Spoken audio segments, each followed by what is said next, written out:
Hello, people of Nike. My name is Stephen Dowd. I appreciate your coming to the end of your Summer of Sports series. It sounds like you guys have had a fantastic time with the activities that you're doing.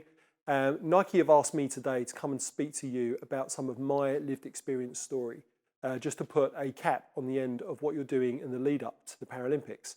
I'm going to be doing it under the banner of Paralympics, but obviously sharing a little bit about what happened to me, some of the things that I've faced, how I overcome those, and how maybe some of that might relate to you and what you're doing. So by way of introduction, my name's Stephen Dowd. I'm a normal guy, normal life, normal job in the city. I used to run recruitment for a large investment management company. Whilst I was doing that job, one of my team said to me, we want to get involved in some kind of charity work. We want to do something a bit special, a little bit different. Gave us some options. We had the ability to go on the London Marathon or do some other the running events. But the one that really caught my attention was Ride London. It's a 100-mile bike ride where they shut down the major landmarks and major roads in the city and you drive around the landmarks. It's about 100 miles all in. So I did what every self-respecting boy should do. I went out and bought as much Lycra as I could possibly get my hands on, the most expensive carbon fibre bike I could find. And I even colour-coded my helmet with my shoes, all the important things. And then I set about training. My colleague Dan lives about 2 miles away from where I was living at the time, and the commute into work is about 10 miles. So we said, why don't we use that as the training plan? We had a few months beforehand. So I set off on this particular morning in July in 2016. I headed down to Dan's house to do the 10-mile commute to work. Unfortunately, I didn't get there. It came out of nowhere, a thin black barrier that I just didn't see. It was camouflaged against the black tarmac the other side. I wasn't travelling quickly, but I was travelling quickly enough to hit the barrier at about 8 miles an hour, so not quick. But as I slammed on my brakes, locking both the front and the back wheels, I skidded into the barrier and the impact was inevitable. I went over the top, and as I went over the top, literally and metaphorically, my life was turned upside down. I landed on my head, and as I did so, my beautiful colour-coded helmet saved me from a brain injury, but it didn't save me from breaking my neck. In an instant, I lost everything. Arms, legs, and everything in between. I didn't lose consciousness during the injury, but as I slammed into the ground, I thought I'd really hurt my face. I landed cheek first, and I did what you normally do when something hurts, the most natural thing in the world. I reached up to rub my cheek, rub that bit and give myself a bit of comfort. But as I did it, nothing happened. My hand didn't get there. So panicking, I was like, oh my God, I tried again, my other hand. But nothing happened. And it was in that moment that I realised the utter horror that I couldn't move any part of my body at all.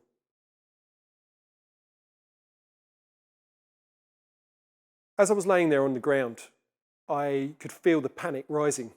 I could feel it starting in my stomach and moving up to my chest and then around my throat, and it felt like I was being strangled. But weirdly, something happened at that moment. Something I didn't really expect. Something inside me said, stop.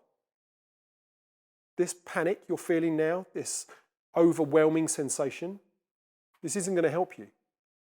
So you need to park it. You need to push it to one side, and you need to just focus on getting through this next second.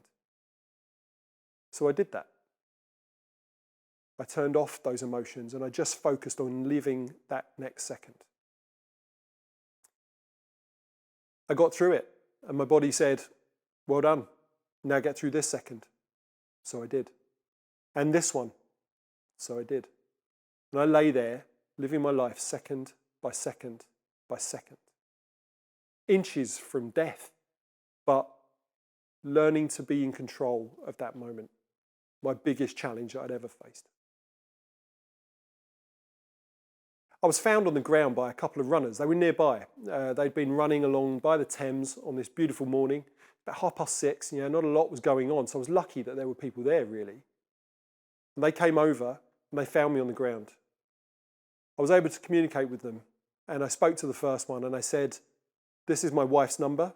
This is her name. I need you to phone her. I need you to tell her that Steve's been in an accident, he's hurt his face, he's going to hospital, but not worry her. And then the second one, I gave my own name and details to and asked her to phone an ambulance. I was taken off in the ambulance to St George's Hospital in London. And in St George's, they put me through that battery of tests. You know, all the MRIs and all the X-rays, all the bits and pieces that you'd expect. And it was a harrowing time. You know, it was emotionally, mentally, it was just awful. I couldn't feel my body at all. I felt totally outside of myself with all these bells and whistles happening around hospitals as they do. Really scary. And I was laying in bed with my wife next to me when I was approached by one of the consultants, a guy called Matt. And Matt came to the bedside and he said, "Steve, we've done the MRIs, we've had a look at all the results, we know what the problem is." And that's when he told me, "Steve, your injury is so devastating that you've sustained a spinal cord injury that potentially means you may never walk again. You've broken your neck, and that's affecting everything, arms, legs, everything in between. That means your bladder, your bowels, your sexual function, all of that was lost." Having said that, almost in the next breath, Matt said, "However," which is a great word to hear at that point in the conversation, right? "However, we are running a clinical experimental research trial in this hospital. It's funded just for 50 people by an external group called Wings for Life, a charity foundation that focus on spinal cord injury research. And if you wanted to be involved in that trial, you can. You'd be number 45 of 50. So facing a life, nothing but a head on a pillow or driving around in a power chair with my mouth for the rest of my life." Helen and I had a very honest conversation. There was nothing to lose. He couldn't make it any worse by going through this trial. And if my alternative was going to be driving around in a power chair with my mouth forever, that's not the future that I wanted for myself or my wife, being wholly dependent at just 36 years old. So we discussed two options. One was, if it doesn't get better, what do we do? And I'm really glad to say we never had to go down that route. But that did involve conversations around one-way tickets to Switzerland and potentially assisted suicide. The second, however, was the one that took minutes to decide on, and we said, "I'm in." So I became number 45 of 50 on the Wings for Life funded trial at St George's Hospital. I woke up after surgery. I was in there for 5 hours, and I was in and out of surgery within 24 hours, which is incredible, really, and actually very important to the type of trial that they were doing. But when I woke up, I was just as scared. I still couldn't feel anything. I don't know what I was really expecting, but I thought I might have something by the time I woke up, but there was still nothing. So I needed some inspiration. I needed some motivation. I needed to have a place to go and a reason to get there and a willingness to do so. I looked across to my wife and I said, "What's 200 days from now?" She looked at me a bit kind of blankly and went, "It's December the 22nd, what is that?" I said, "Give me Christmas Day and I'll be back to normal." That was my promise to Helen, my 200 days promise, that I was going to go from a head on a pillow to being back to normal in a short space of time. And I used that promise as my daily motivation to try and fail 1,000 times a day until eventually I was able to make some progress. The second inspirational part that happened during that moment was in intensive care at St George's. I had a ICU nurse 24 hours a day at the foot of my bed. They were often different. They were all amazing, but one particularly stood out for me. It was a guy called Osdin Julien. He was absolutely amazing. He gave me one of the most sage pieces of advice that I still use today. He said to me, "Steve, you're an upbeat, positive guy, and you're going to need every ounce of that to get through this. This won't be easy. But you will have dark, dark moments. You'll have those moments probably at 4 a.m. when nothing good happens and you'll be on your own. You won't have people around to pick you up. So what you need to do is develop some rope ladders." And what he meant by that really was having something you can throw down to yourself when you're in that darkest time, when only you can help you. He said, but don't wait until you get there to work out what it is you need to do. You need to practice those ahead of time. So I developed a few. The first one was a past memory. It was an image of laying on the grass in the park where my granddaughter and I used to walk the dog. And we used to play in the park in the sun, and I'd feel the weight of her on me. And we can hear her laughing, and I could physically close my eyes and go back to that moment. The second was a future memory. Was the picture of my promise to Helen walking the turkey to our Christmas table 200 days from now. Your body doesn't know the difference between past and future. It still feels it in the same way. So building that rope ladder was really important. The last one was about being in the moment. So I would come out of myself and look down at my body, be with myself in the room at the time, understanding exactly what was happening and what wasn't happening as a way to temper any spiraling emotions that might take me darker and deeper. I spent 2 months at St George's in high dependency and intensive care. 2 months. It was a scary, scary time. But because I had some inspiration and because I had motivation and a reason to do the things I was doing, I threw myself into it. The way I focused on my challenge was to give 100% to every day. Now, 100% might have looked different on different days. I was capable of doing certain things more on some days than others. But whatever it was I was doing, I was always giving 100% to that. And as a result, it meant that my eyes could only be on what I was doing there and then. So the second part of that, how I focused on those challenges, was just to be better than yesterday. I couldn't look back a year ago. I couldn't look back a week ago. I could only focus on just making sure at the end of that day that I'd been better than I was at the end of the previous day. And if the answer was, are you yes, then celebration. If it was, are you no, then that was okay. Because as long as I'd given my 100% and I'd been honest with myself, there's no more I could do. I spent 2 months at St George's Hospital. I was trying and failing every day to make stuff happen. And I remember the first time it did. I was looking at my hands. I was willing my left thumb to move. I'd done this 1,000 times and never had it done it until eventually it did. It just twitched. And I looked at it and went, oh my God, was that me? I have a lot of spasms all the time, even today, and I wondered if it was just one of those involuntary movements. So I told it to do it again. And as I tried, it moved again. And I thought, that's it. That was me. I can do this. If I can move my thumb, what else can I move?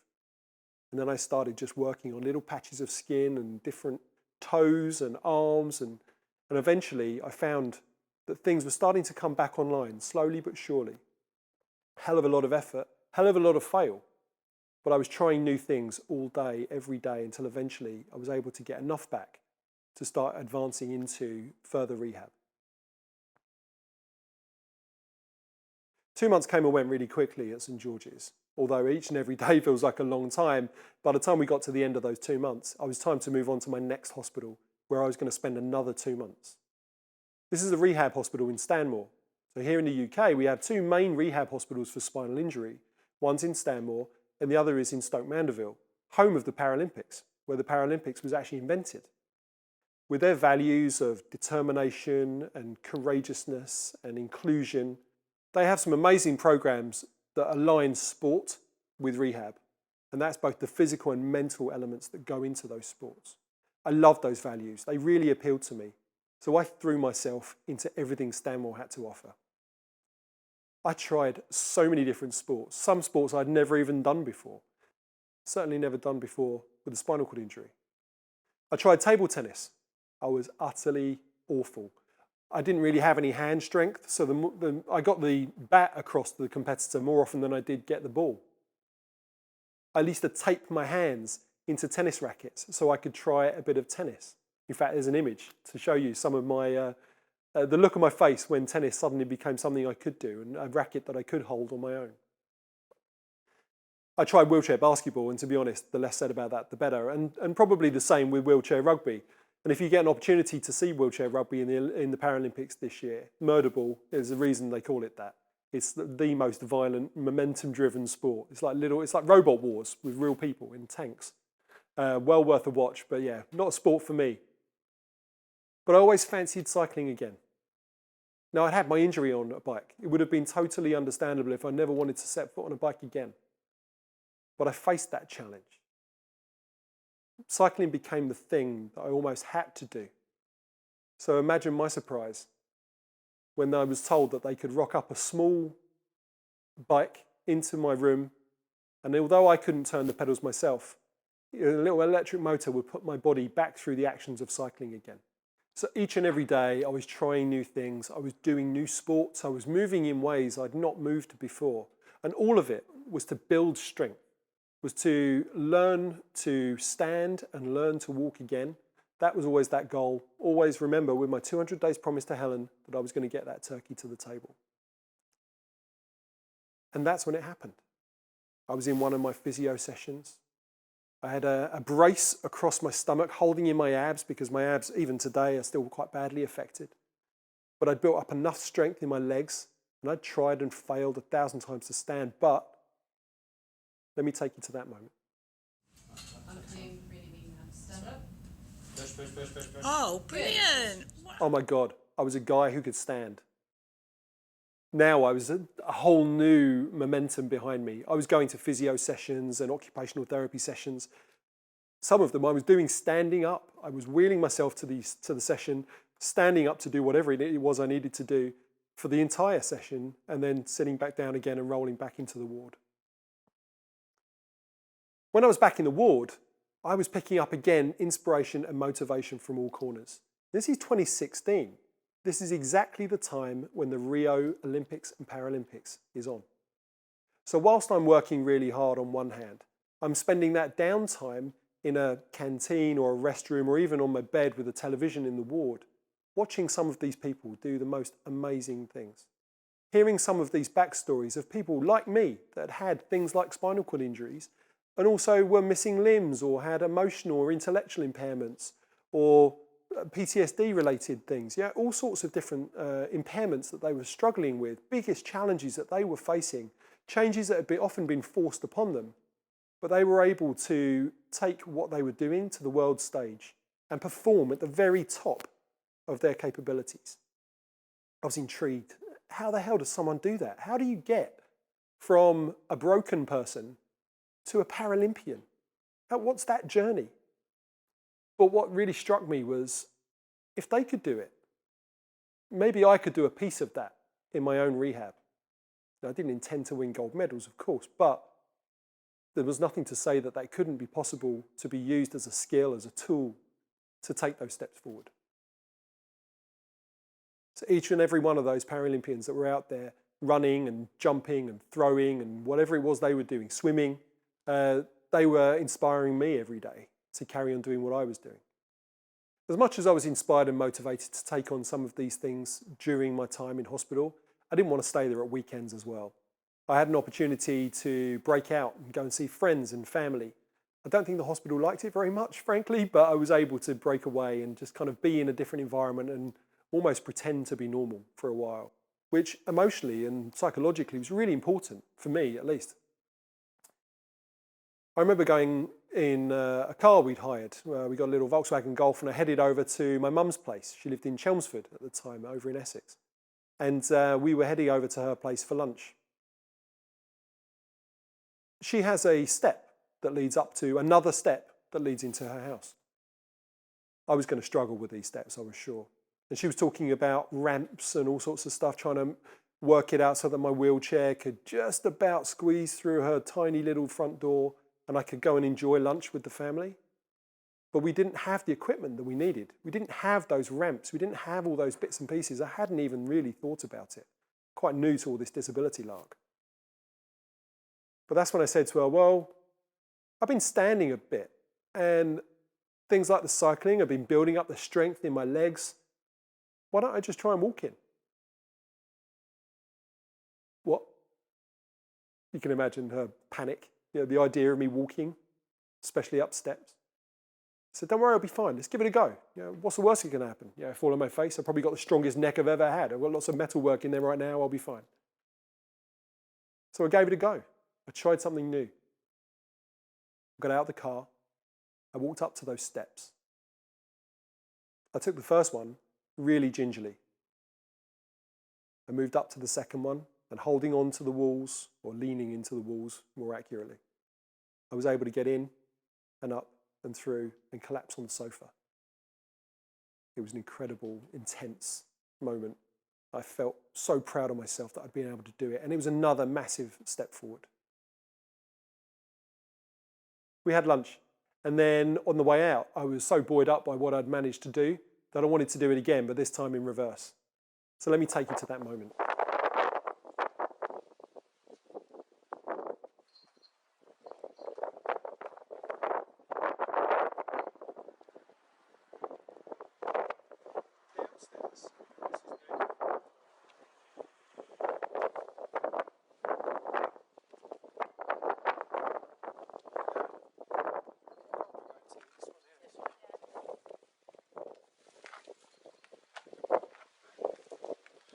Almost normal. That's brilliant. Really good. Feels good, actually. So there we have it. I'm not only standing, I've also taken my first walk. I'm absolutely inspired and motivated by those people around me, and the Paralympians that I'd been watching constantly. I was going to be as best as I could be in this moment and really drive this forward. If rehab was going to happen, it was going to happen for me. So I pushed myself forwards. And I did some crazy rehab. I was doing 5 hours a day, 3 days a week, way across town, the other side of London to where I lived. But I really committed to it. I gave it 100% each and every time. I focused on being better than yesterday. And with that, I was able to build more strength and more confidence, and even got some of my balance back. The physios I worked with were amazing. And with the team around me, the right hydration, the right nutrition, all of those stars aligned to allow me to fulfill a promise to my wife that I'd made on day 2 after my injury. So come with me now to my house, Christmas Day, 2016. Steve. Smoked turkey. Steve bringing in his smoked turkey. That Christmas he 2016. did. Great. 200-day goal. You did say, Steve. You did say. Woo! Check it out. Yay! Look at that. Roasted turkey. Oh, well done, Steve. Nice.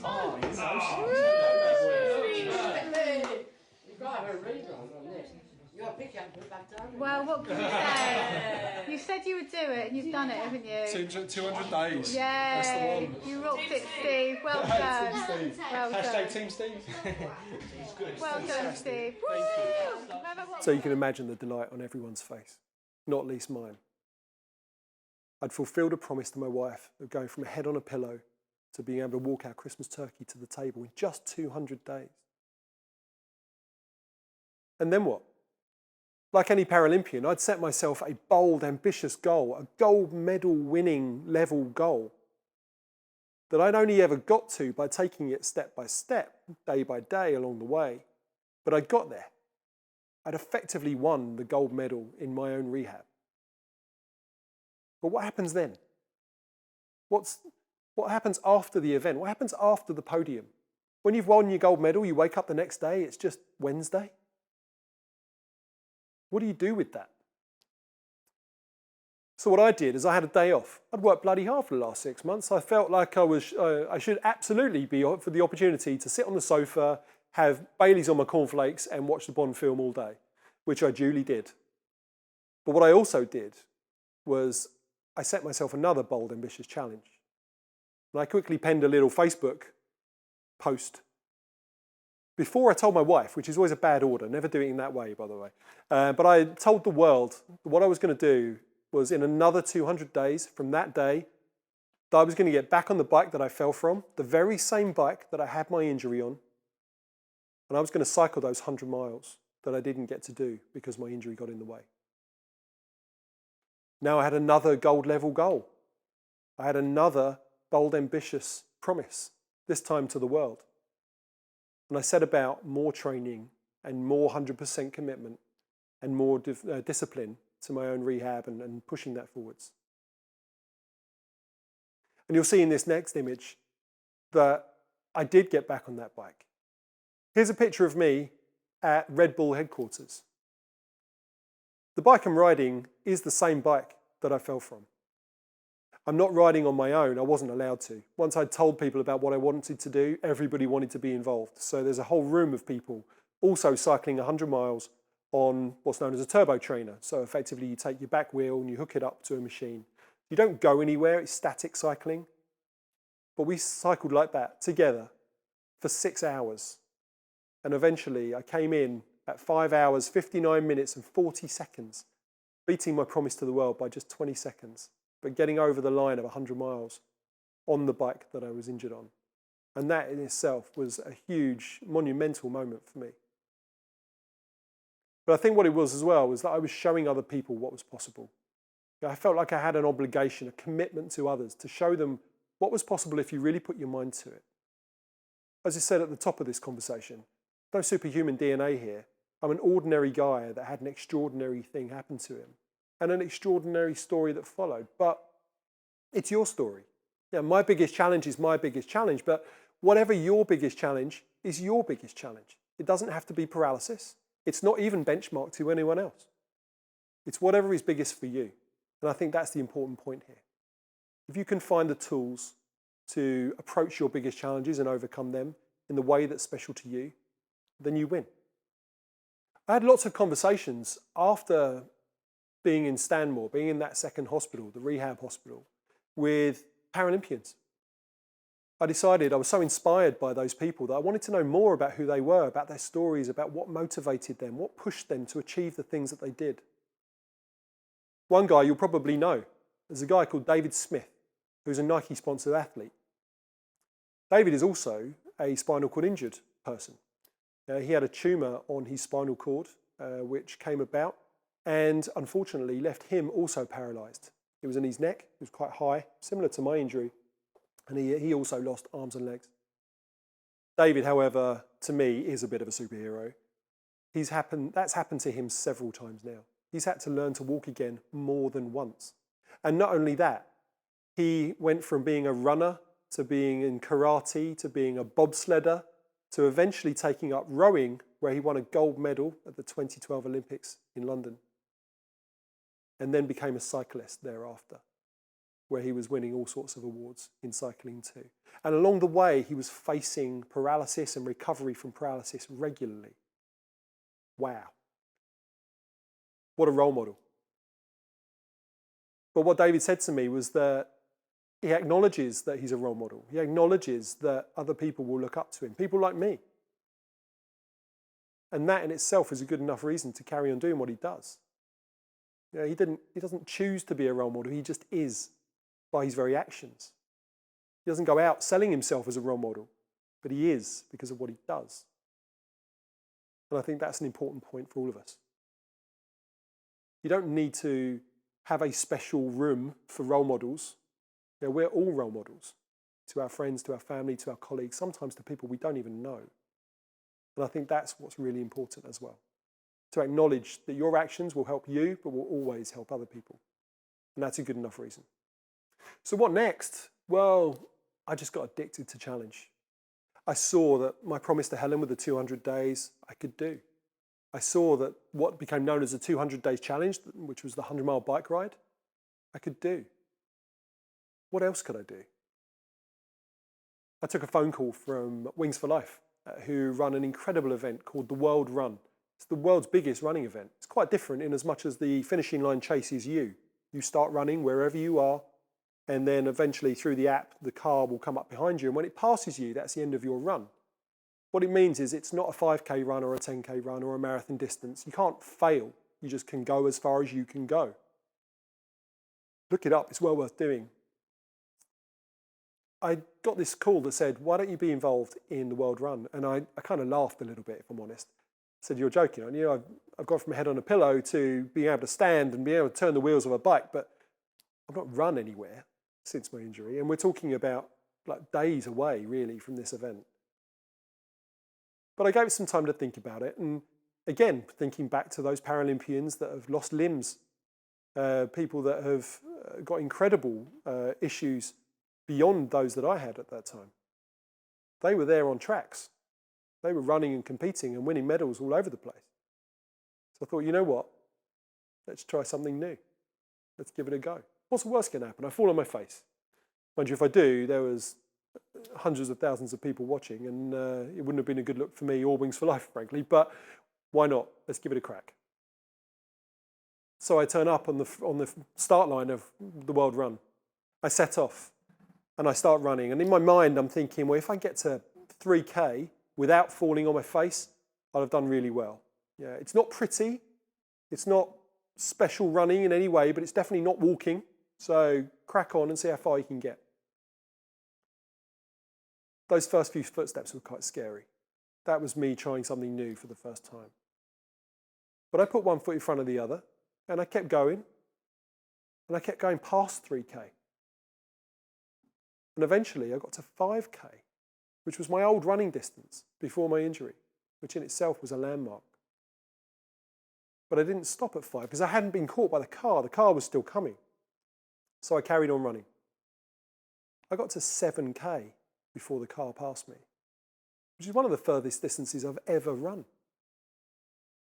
But I only did that because I was able to focus on putting one foot in front of the other and just keep moving on and keep focusing on what was going to happen immediately until eventually I got there.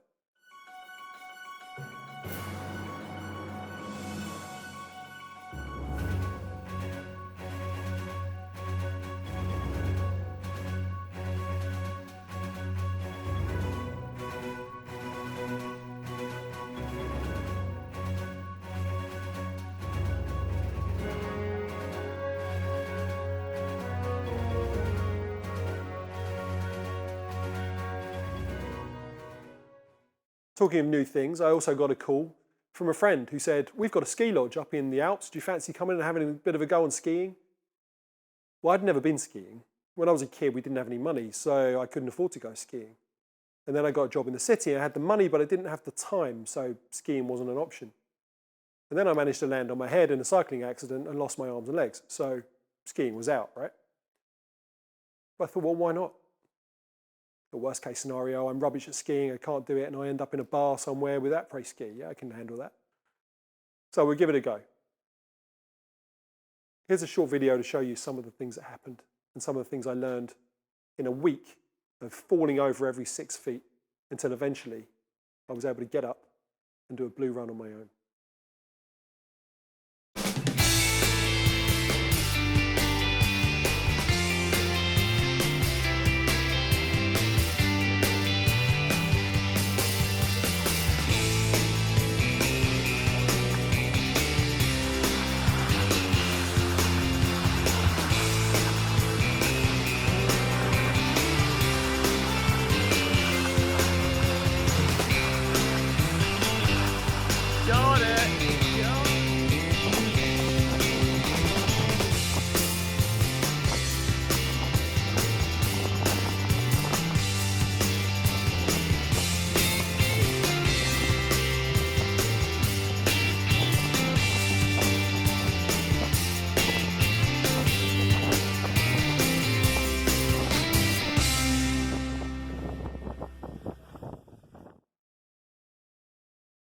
So what did I learn from all of this, and why is all this useful? If I were to summarize it, I would pick out maybe 3 key things. The 3 I pick maybe are worth listening to, but I would love you to take from this what really resonates with you, even if it's only one, and maybe it's not one of these 3. I would say reframing challenges as opportunities is absolutely crucial and will give you that extra bit of momentum that you need to maybe push forward and win rather than push forwards and stop. The second one is absolutely on brand for Nike right now with your Play Now campaign. It's try new things. A lot of the stuff that I had to face to make the progress that I made were brand new to me. I'd never done them before. And if you watch that Play Now campaign, I love that moment when Dina Asher-Smith is playing golf. Now, we all know what she can do on a track, but it's hilarious watching her doing nothing but catching grass, trying to swing at that ball. It's wonderful to know that people who are great at one thing can try new things, and you never know, they may be good at those too, or they may not. But The experience is the important bit. The willingness to try those new things, to find those new avenues through. And lastly, as we were saying earlier, role modelling is crucial. Like the Paralympics, like every one of those competitors from all of those countries around the world, they helped me in 2016. They'll be helping people in Tokyo in 2020, 2021. But you never know who you're inspiring.